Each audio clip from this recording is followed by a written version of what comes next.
शरीर की ज्योमेट्री को फिर से व्यवस्थित करने का मतलब है हमारे इस मामूली हाड़ मांस के सिस्टम को एक ईश्वरीय रूप में बदल देना। हमारे इन 114 चक्रों को अगर हम एक खास तरीके से पुनर्व्यवस्थित कर दें तो उन रूपों के लिए एक बिल्कुल अलग संभावना उपलब्ध हो जाती है।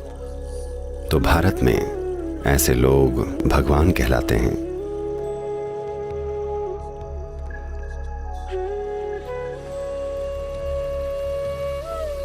जिसे हम ब्रह्मांड कहते हैं या सृष्टि कहते हैं। वो मोटे तौर पर कई रूपों का एक जटिल मिलाप है। ये सभी रूप, ये ग्रह, तारे, ये सारे सिस्टम, ये सब रूप हैं। जब ये रूप समय के साथ विकसित होते होते निपुण बन जाते हैं और लगता है जैसे शाश्वत हों,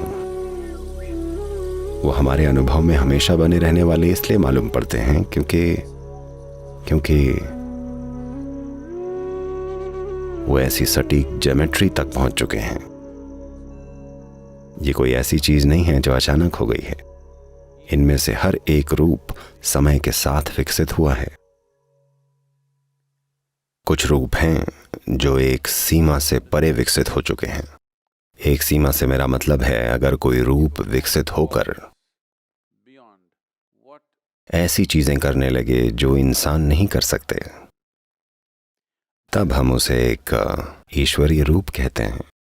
क्योंकि हर वो चीज जो हमारी क्षमता और सामर्थ्य से परे है वो हमारे अनुभव में दिव्य बन जाती है। तो जब हम दिव्य रूपों की बात करते हैं, एक ईश्वर में विश्वास रखने वाले धर्मों में गलतफहमी ये है कि जो कई रूपों को मानते हैं वो रास्ता भटक गए हैं। यानी कि वो नहीं जानते कि दिव्यता क्या है। उन्होंने बहुत सारी मनगढ़ंत तस्वीरें बना ली हैं। ये रूप मनगढ़ंत नहीं हैं। इन्हें ब्रह्मांड की प्रकृति को देखकर समझा गया है। हमने ये पहचाना कि कुछ रूप ऐसी चीजें कर सकते हैं और ऐसे कंपन और ऊर्जा से भरपूर हैं जो सामान्य इंसानी क्षमताओं से परे है।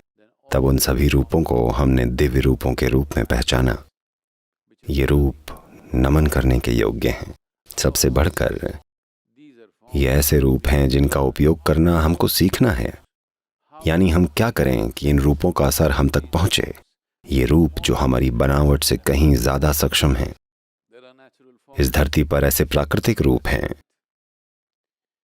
जो इंसानी रूप से ज्यादा तीव्रता से कार्य कर सकते हैं, या हम इनको जोड़कर नए रूप बना सकते हैं, या हम रूपों का निर्माण कर सकते हैं। रूपों का ऐसा मेल बना सकते हैं जो ऊंचे तरीके से काम करेगा, उससे भी ऊंचा, जैसा हम फिलहाल अभी हैं।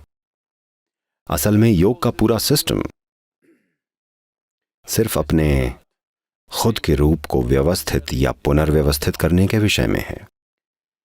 ये 114 चक्र जो कि अपने आप में एक तरह के ऊर्जा रूप हैं, अगर हम उन्हें एक खास तरीके से पुनर्व्यवस्थित करें तो वही इंसान जो अब तक सिर्फ हाड़ मांस था,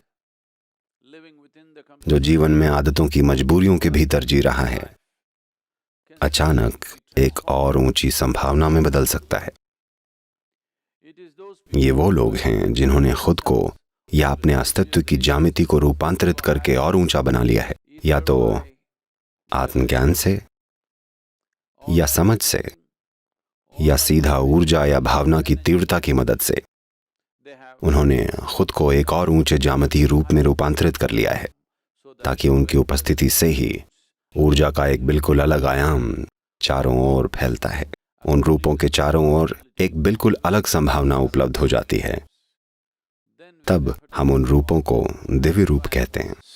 So in India, such people get referred to as Bhagwan, or there are so many other names which essentially means godlike or divine. तो भारत में ऐसे लोगों को भगवान कहा जाता है, या ऐसे कई अलग दूसरे नाम हैं जिनका मूल रूप से मतलब है ईश्वर जैसा या दिव्य। इस मानव शरीर की प्रकृति में एक विशेष प्रबंध मौजूद होता है। एक पूरा का पूरा विज्ञान है जो आजकल बड़े अंदाजे लगाने वाले विज्ञान जैसा बन गया है। आजकल सहज ज्ञान का विज्ञान बड़ी बुरी हालत में पहुंच चुका है। ऐसा इसलिए है क्योंकि समाज में आम ईमानदारी का स्तर गिर चुका है। लोग कुछ भी कहने लगते हैं और अनुमान लगाने को सहज ज्ञान माना जाता है। वरना जब भी एक बच्चा पैदा होता था, आमतौर पर भारत में लोग एक सहज ज्ञान वाले व्यक्ति को बुलाते थे जो आकर बच्चे के शरीर की ज्यामिति देखता और बताता, इस बच्चे के जीवन में ये संभावनाएं हैं। सितारों को देखकर नहीं, बल्कि सिर्फ बच्चे के शरीर की ज्योमेट्री को देखकर, बच्चे के शरीर की ऊर्जा की ज्योमेट्री। शायद आप में से ज्यादातर लोगों ने सुना हो कि कैसे एक आदमी ने गौतम बुद्ध के भविष्य की भविष्यवाणी की थी। उन्होंने कहा वे या तो एक महान सम्राट बनेंगे या एक महान संत। तो शायद तार्किक दिमाग वालों को ऐसा लगे, अरे ये क्या, ये तो ये या वो वाली बात हो गई। अगर चित भी मेरी पट भी मेरी, तब तो आप सही ही होंगे। नहीं, वो केवल ये बता रहे हैं कि बच्चे की ज्योमेट्री की तीव्रता को देखकर वो कह रहे हैं कि या तो भौतिक दुनिया में वो महान चीजें हासिल करेंगे क्योंकि वो राजा के बेटे हैं, यानी शायद वो एक महान सम्राट बन जाएं, या क्योंकि वो कुछ विशेष देख पा रहे हैं कि बच्चे में अगर इतनी तीव्रता है तो वो अपना टाइम लोगों पर राज करने में क्यों बर्बाद करेगा, बल्कि इससे अच्छा कि वो उन्हें गले लगा लेगा, जो कि ज्यादा समझदारी का काम है। वो उन्हें रूपांतरित करेगा, जो कि एक ज्यादा समझदारी का काम है। तो उन्होंने कहा इसकी तीव्रता एक सम्राट होने से भी ज्यादा दिख रही है। राजा का बेटा होने के नाते शायद ये एक सम्राट बने, पर इसकी ज्योमेट्री की तीव्रता को देखकर लगता है कि वे शायद एक महान संत बन जाएं। खैर, गौतम बुद्ध दूसरी तरह के व्यक्ति निकले। उनकी भविष्यवाणी गलत नहीं थी। अगर किसी वजह से वो ठोकर खा गए होते तो शायद वो एक महान सम्राट बनते, एक विजेता। शायद वो कई देशों को जीतकर महान सम्राट बन गए होते। बिना कपट, हिंसा और बहुत सारी ऐसी चीजों के बिना कोई महान सम्राट नहीं बनते। ये सब ज्यादातर लोग अपने जीवन में नहीं करना चाहेंगे। एक महान सम्राट बनने के लिए आपको कई ऐसे काम करने पड़ते हैं जो कई समझदार लोग करने को तैयार नहीं होंगे। इसलिए गौतम ने दूसरा रास्ता चुना और वो भविष्यवाणी गलत नहीं थी। भविष्यवाणी यानी उस इंसान ने बीज को देखकर बताया कि ये एक विशाल वृक्ष बन सकता है। तो शरीर की ज्योमेट्री को फिर से व्यवस्थित करने का मतलब है हमारे इस मामूली हाड़ मांस के सिस्टम को एक ईश्वरीय रूप में बदल देना। क्या मांस और हड्डी में कोई खराबी है? नहीं, बिल्कुल नहीं। बस उसकी अपनी सीमाएं होती हैं। ये मजबूरी भरा रूप है। क्या मजबूर होने में कुछ गलत है? नहीं, गलत नहीं है। अगर आपके हिसाब से मुक्त होना अच्छा नहीं है तो मजबूर होना गलत नहीं है। क्या इस धरती पर एक प्राणी होने में कुछ खराबी है? कोई खराबी नहीं है। बस इतना है कि अगर आप कुछ बढ़कर होने की संभावना तलाशे बिना मर गए, तब मानव जीवन को तृप्ति नहीं मिलती।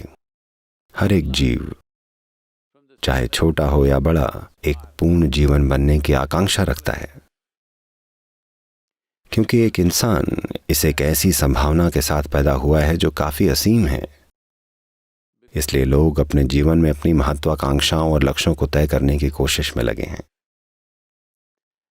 जो एक असीम संभावना है, लोग उसे सीमित करने की कोशिश कर रहे हैं ताकि उन्हें लगे कि उन्होंने कुछ पा लिया है। अगर वो परीक्षा में पास हो जाते हैं, उन्हें बहुत अच्छा लगता है। उन्हें नौकरी मिल गई, अगर वो लाख रुपए कमा लें, उन्हें बहुत अच्छा लगता है। ये बकवास चलती रहती है। ये ऐसा है मानो लंगड़ों में आप चैंपियन हैं, सिर्फ इसलिए क्योंकि आपके 2 पैर हैं। इंसानी संभावना असीम संभावनाओं के साथ आई है। आप या मैं कभी भी कोई लक्ष्य तय नहीं कर सकते कि अगर मैं ये पालूं तो मेरा काम हो गया। यह अपने आप को गढ़ने का एक बेवकूफ़ी भरा तरीका है। अगर आप अपनी भीतरी ज्योमेट्री को ठीक से व्यवस्थित कर लें तो ये बहुत दूर तक जाने वाली मशीन बन सकती है। भीतरी रूप से कितनी दूर तक जाने वाली,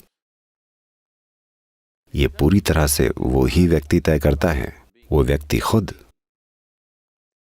पर ये दुनिया में कितनी आगे जाती है, ये समय, समाज, सामाजिक संरचनाएं, कई चीज़ों से तय होता है। शायद आप रास्ते में ही गिरा दिए जाएं, शायद आपको सूली पर न चढ़ाया जाए, पर शायद कोई हाईवे 8 पर आपके ऊपर गाड़ी चढ़ा दे। तो हम दुनिया में कितनी दूर तक जाते हैं ये कई चीज़ों से तय होता है, पर हम अपने भीतर कितनी दूर तक जाते हैं ये इस बात पर निर्भर करता है कि ज्योमेट्री की व्यवस्था हमारी समझ, अनुभूति, बोध और इसे व्यवस्थित रखने की हमारी काबिलियत कितनी है। योग आसनों के शुरुआती चरण से लेकर दूसरे अभ्यासों तक का पूरा योग सिस्टम मूल रूप से हमारी ज्यामिति को इस तरह से व्यवस्थित या फिर से तैयार करने के लिए है कि इस तरह से काम करने लगे जिसकी आपने अब तक कल्पना भी नहीं की है, ताकि आप अपनी महत्वाकांक्षाओं से भी परे का जीवन जिएं। आप जिस सीमित समाज में रह रहे हैं उसकी वजह से बेवकूफ़ी भरी महत्वाकांक्षाएं आप में पैदा हो गई हैं। उसके आधार पर अगर आप अपने पड़ोसी से एक कदम आगे हों तो आपकी महत्वाकांक्षाएं पूरी हो जाती हैं। नहीं नहीं नहीं, मैं सिर्फ उतना ही नहीं सोच रहा हूं, मैं पूरे अमेरिका में सबसे अमीर आदमी बनना चाहता हूं। फिर भी आप लंगड़ों में ही हैं या लंगड़ों के बीच ही एक चैंपियन होंगे बस। तो जैसी परिस्थितियों में हम अभी जी रहे हैं उनके आधार पर एक असीम संभावना को बेवकूफ़ी भरी चीज़ों में जकड़ के रखना ज़रूरी नहीं है।